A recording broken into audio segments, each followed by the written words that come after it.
Je sais, j'avais mis de côté ce format de vidéo sur les romans de Warhammer 40 000. Il faut dire que beaucoup de romans récemment lus, bien que très sympathiques, ne m'ont pas marqué au point de prendre le temps d'en faire une vidéo. Et là, je viens de finir ce livre, sorti début 2025, Cadavre en sursis, de Steve Lyons. Et il vaut le coup que je prenne la parole à ce sujet. Soyez sans crainte, je vais éviter au maximum les spoils. Bonjour à tous, et voyons un peu plus de ce roman ensemble.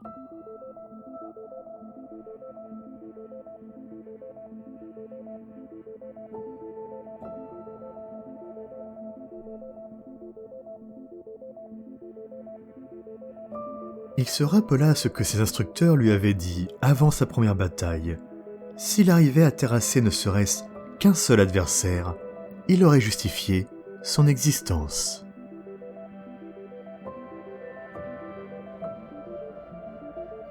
Pour soutenir la chaîne, n'hésitez pas à acheter aux figurines moins chères sur My Hobby Place. Bon visionnage à vous. L'histoire de base est très simple. Un monde minier, bien éloigné des horreurs de la galaxie et des affres de la guerre, se voit accosté par une flotte des Death Corps de Krieg, revenus de campagne, faisant un arrêt là pour se réapprovisionner.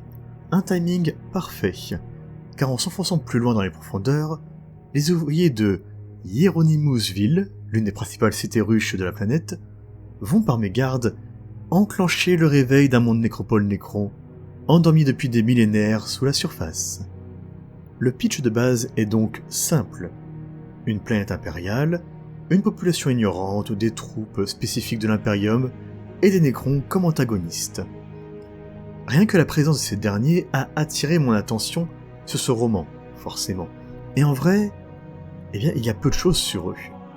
Dans cette histoire, ils auront le rôle de croque-mitaines, d'antagonistes, le point de vue se concentrant plutôt du côté humain. D'ailleurs, au début, les Nécrons seront vus par la plupart comme des êtres mystérieux, presque divins, au vu de leur puissance. Une telle vision candide est pourtant réaliste, car au sein de l'Imperium, peu savent réellement la nature des dangers menaçant l'humanité. Encore moins, la moindre part de vérité à ce sujet, tant la propagande impériale est ancrée dans les esprits. Ce qui m'a particulièrement intéressé dans cette histoire est la même chose que par exemple dans le premier tome de l'Aube de Feu, la multiplicité des trajets narratifs centrés sur différents personnages avec des points de vue et des évolutions variées. Il y a la Death Corps de Krieg, bien sûr, son côté déshumanisé qui, mis face aux Nécrons, semble se refléter dans leur métal froid et leurs crânes vides d'expression, des crânes que l'on retrouve d'ailleurs sur les casques même de cette légion de l'Astra Militarum. Et parmi eux, il y a le contraste entre le colonel 186 et le commissaire affecté à la Légion, Costélin, un vétéran fatigué et semblant presque plein d'humanité, même pour un commissaire, comparé au froid Death Corps. Et c'est quelque chose d'assez intéressant à examiner. Il y a aussi Guntar, un simple superviseur de mineurs, tiraillé par des soucis bien humains, le quotidien, une histoire d'amour impossible, des questionnements sur sa légitimité, voilà, des choses très très simples, et dont l'âme même va devoir être reforgée lorsque les horreurs de la guerre l'ordonneront. Il y a aussi Arex, son amour impossible. C'est la nièce du gouverneur qui, elle aussi, verra ses candides soucis quotidiens s'envoler lorsque la cité sera entièrement brisée et remodelée par le réveil des Nécrons. Il y a le gouverneur Henrik, dépassé par la tournée des événements, ne souhaitant rien d'autre que protéger sa cité et ses citoyens. Et découvrons alors, à travers les inespérées forces de Krieg présentes pour combattre avec eux, la nature froide et calculatrice de l'Imperium. Je vais me permettre pendant quelques instants de vous résumer un moment de ce roman, un extrait qui m'a particulièrement parlé. Si vous ne désirez absolument pas la moindre once de spoil, je vous invite à vous rendre au timecode qui s'affiche maintenant quelque part par ici. Voilà. Sur ce, offrons-nous ce petit moment d'immersion. Vous vous regardez dans le miroir. Cela fait plusieurs semaines que votre vie a basculé. La supervision des mines, les soirées dans votre hub commun, bien loin des standards de luxe, bien au-dessus de la vie misérable dans les tréfonds de la cité ruche. Vos histoires d'amour, vos simples inquiétudes du quotidien, votre visage, plus rond, plus frais, plus naïf, se reflétant dans les froides lentilles oculaires d'un maître du guet de la DevCorp venu vous sauver. Ou plutôt, ayant été déployé là où, par chance, vous vous trouviez. Maintenant, c'est un tout autre visage que vous apercevez dans le miroir. Des traits plus maigres, carrés. Vos longs cheveux noirs coupés courts, une ecchymose marquée au niveau de l'œil. Mais c'est autre chose, quelque chose de plus primordial à changer. Vous vous souvenez de ce moment où vous vous êtes engagé dans les forces de défense planétaire. Vous n'aviez jamais combattu avant. L'empereur vous pardonne. Vous aviez même été parmi les premiers à fuir lorsqu'une petite émeute de mutants s'était déclenchée dans les bas quartiers. Mais l'émergence des Nécrons avait bouleversé tout cela. Vous aviez dû survivre par vous-même, vous défendre, combattre. Face à la perspective de votre mort et de celle de vos êtres chers, vous vous êtes découvert des capacités martiales insoupçonnées, suffisantes, avec la juste dose de chance pour survivre jusqu'à aujourd'hui. Jusqu'à ce jour, où rien n'avait plus de sens, si ce n'était s'engager pour défendre votre monde. Rien d'autre n'avait d'importance. Vous vous souvenez. Des pompes et des tractions à n'en plus finir. Des courses de 4 km et des marches de 10. Le hurlement des instructeurs, rarement sur vous. Vous vous êtes révélé être une recrue prometteuse. Peu à peu, vous avez oublié votre vie passée, apprenant chaque élément de votre nouveau rôle. Les codes de conduite militaire, reconnaître les véhicules, les armes, les gestes basiques de premier secours, les bases de la survie, comment ranger votre couchette, comment démonter et remonter un fusil laser en moins de 2 minutes. Les entraînements au tir, inlassablement, chaque jour et chaque soir, jusqu'à ce que votre ratio de tir réussi soit au moins de 2 pour 3. Vous vous souvenez, lorsque les DevCorp de Krieg prirent en charge l'entraînement des forces de défense planétaire. Les marches de 10 km passèrent à 20 km, votre sac à dos rempli de pierres pour simuler le poids d'un équipement que vous n'aviez pas encore. Les rassemblements se firent plus tôt, les manœuvres se prolongèrent souvent après le coucher du soleil. Vos nouveaux instructeurs n'élevaient jamais la voix, assénant leurs ordres et leurs réprimandes d'un ton froid et cassant. Un jour, une autre recrue refusa d'effectuer sa punition de 40 pompes. Sans un mot, l'instructeur lui tira une balle dans la tête. Vous aviez alors compris.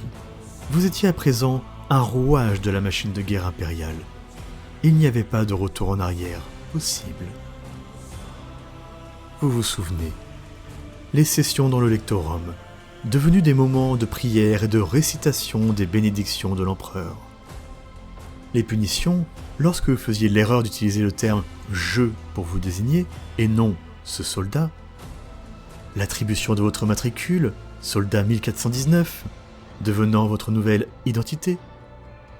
Tout cela ne vous gênait pas car, à cet instant, vous aviez même du mal à vous souvenir de votre ancienne identité, si vous en aviez réellement une. Vous vous souvenez, ce moment sur un champ couvert de givre. Vous et les autres recrues vous affrontant les uns et les autres. La lutte est timide, mal assurée. Puis, l'instructeur de Krieg prend l'un des vôtres comme exemple, et après l'avoir aisément maîtrisé, le martela de coups jusqu'à l'inconscience. C'était ce qu'il attendait de vous tous. Cette démonstration libéra une digue en vous et chez les autres. L'affrontement se fit alors plus violent, plus sanglant, sans la moindre retenue. Les coups pleuvaient, les os craquaient, les grognements de douleur résonnaient. Étonnamment, vous trouviez cela facile. En effet, il était tellement plus facile d'agir ainsi, lorsqu'on ne connaissait pas le nom de ses camarades. Ce jour-là, vous en avez énormément appris, plus que tous les autres jours. Et c'est ça, le plus grand changement que vous apercevez dans le miroir. ce regard, le regard d'un inconnu, le regard de quelqu'un ayant vécu tant de choses en si peu de temps. Avec un frisson nerveux, vous comprenez ce à quoi vous faites face. Le regard d'un soldat. Voilà, dans ce roman, vous serez témoin du grand basculement, lorsque le train-train quotidien d'une cité impériale est soudainement brisé et sombre dans le chaos le plus total face aux horreurs insoupçonnées de la galaxie.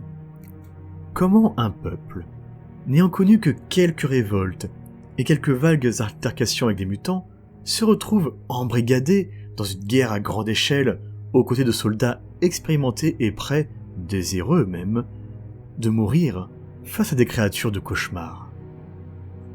Dans ce roman, vous aurez tout le loisir de côtoyer la morbide philosophie des Deathcorps de Krieg, d'observer à quel point ces humains peuvent devenir si inhumains. Face à eux, la question de qui est le gentil et qui est le méchant se pose d'autant plus, bien que, nous le savons bien, dans Warhammer 40 000, il n'y a aucun gentil. Enfin, dans ce roman, vous allez avoir un point de vue humain, je veux dire réellement humain, de simples citoyens, de diverses classes sociales, embarqués dans le même chaos et la même lutte pour la survie. Il y aura des combats, il y aura des enjeux politiques, des moments de bravoure, des moments d'hérésie, des escarmouches, des guerres de position, des moments de vie et de survie, et même une réelle dose d'aventure mêlée dans tout cela. Voilà, donc j'ai vraiment adoré la lecture de ce roman. C'est pour ça que je vous le recommande vraiment, ça a été une bonne surprise pour moi. Je ne m'attendais qu'à un simple divertissement, et je me suis surpris à être touché, ému même, à certains moments, pris dans la lecture avant, à la fin, de ressentir, vous savez, cette sensation de vide qui accompagne le moment où on arrive à la fin d'une histoire et on doit en sortir. Mais je tiens néanmoins à vous prévenir.